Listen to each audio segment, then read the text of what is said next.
Who's the Pappu now?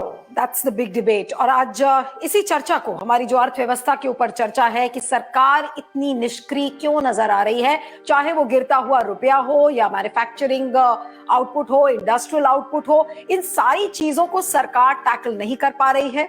दावे कुछ और हैं और आंकड़ों की हकीकत कुछ और है। इस समय हमारे साथ जुड़ रहे हैं संतोष मेहरोत्रा, जो कि देश के जाने माने इकोनॉमिस्ट है और प्लानिंग कमीशन के मेंबर भी रह चुके हैं। संतोष जी, आपका क्यू5 नेटवर्क पर बहुत बहुत स्वागत।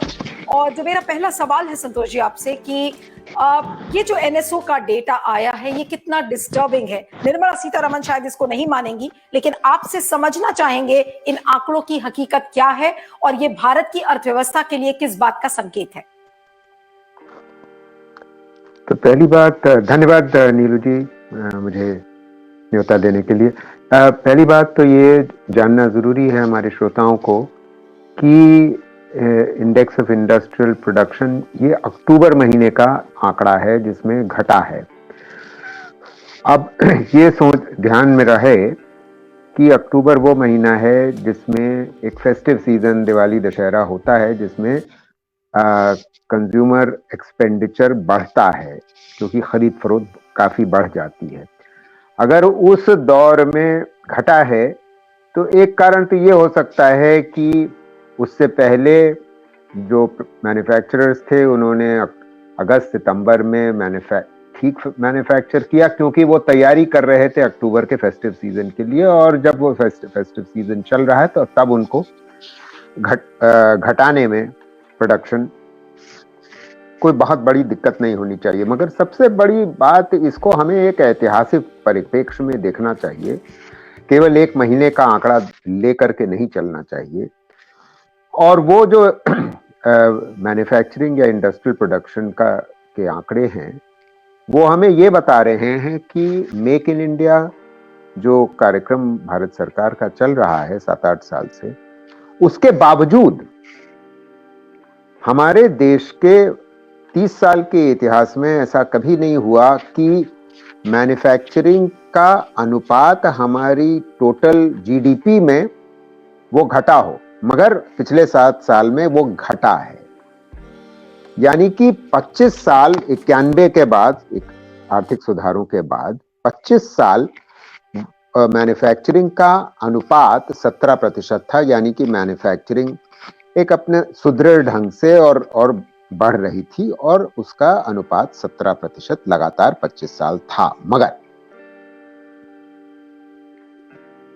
15 तक ऐसा था, मगर जब नोटबंदी सरकार ने शुरू करी और फिर जीएसटी ताबड़तोड़ एकदम से को व्यवस्थित ढंग से उसको लागू किया, तो उसके बाद जो ग्रोथ रेट गिरी उसमें एक बहुत बड़ा योगदान मैन्युफैक्चरिंग सेक्टर का था, और जिसकी वजह से जो 17% हुआ करता था अनुपात, वो घट करके पहले 15% हुआ। मैं कोविड से पहले की बात कर रहा हूं।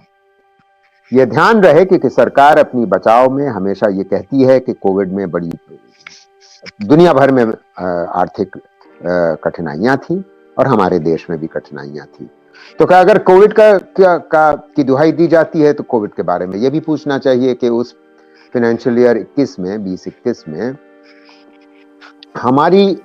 हमारे इकोनॉमी की कॉन्ट्रैक्शन 6.6% होती है, जबकि दुनिया की इकोनॉमी की अर्थव्यवस्था की कॉन्ट्रैक्शन केवल 3.1% होती है। यानी कि भारत का कॉन्ट्रैक्शन दुगने से ज्यादा होता है। मगर मैं वापस लौटता हूं पहले कोविड से पहले की, और मैन्युफैक्चरिंग का अनुपात रोजगार में जो पिछले दशकों से आर्थिक सुधार के बाद बढ़ रहा था 10.5% से, वो 12.8 यानी कि करीब 13% पहुंच गया था 2012 में, वो कम होता है 16 के बाद। तो यानी कि आउटपुट में के अनुपात में कमी आती है और आपके एम्प्लॉयमेंट मैन्युफैक्चरिंग में कमी आती है। और ये है इतिहास 19 तक। और फिर कोविड के दौरान उस अनुपात में, यानी कि जो 15% हो गया था 17 से गिर करके 15, वो गिर करके और 12-13 हो जाता है। तो अब आप सोचिए कि ये है ऐतिहासिक ट्रेंड। मेक इन इंडिया के बावजूद तो ये आईआईपी का जो अक्टूबर महीने में गिरना सिर्फ एकमात्र जैसे ऐसे ऐसे हुआ नहीं हुआ, ये एक ट्रेंड का भाग है। क्योंकि मैं किसी भी इंडिकेटर को महीने पर महीने बहुत ध्यान नहीं देता, क्योंकि ये उतार चढ़ाव होता है, मगर जो ट्रेंड है, अगर ट्रेंड में वो अक्टूबर का महीना फिट कर रहा है तो वो बहुत चिंताजनक बात है। पॉइंट ये है जी नीरू जी।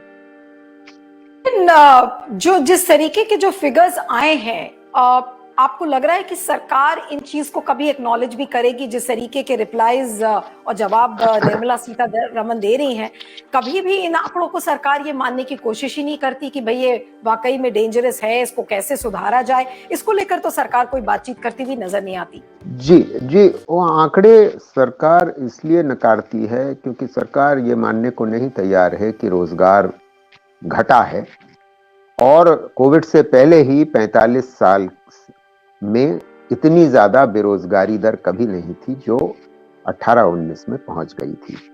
और कोविड के बाद वो स्थिति और गंभीर हुई, क्योंकि बेरोजगार 19 में हमारे देश में 12 के मुकाबले, 2012 के मुकाबले जब वो 1 करोड़ थे, उसकी संख्या बढ़कर के 3 करोड़ हो गई थी 19 में।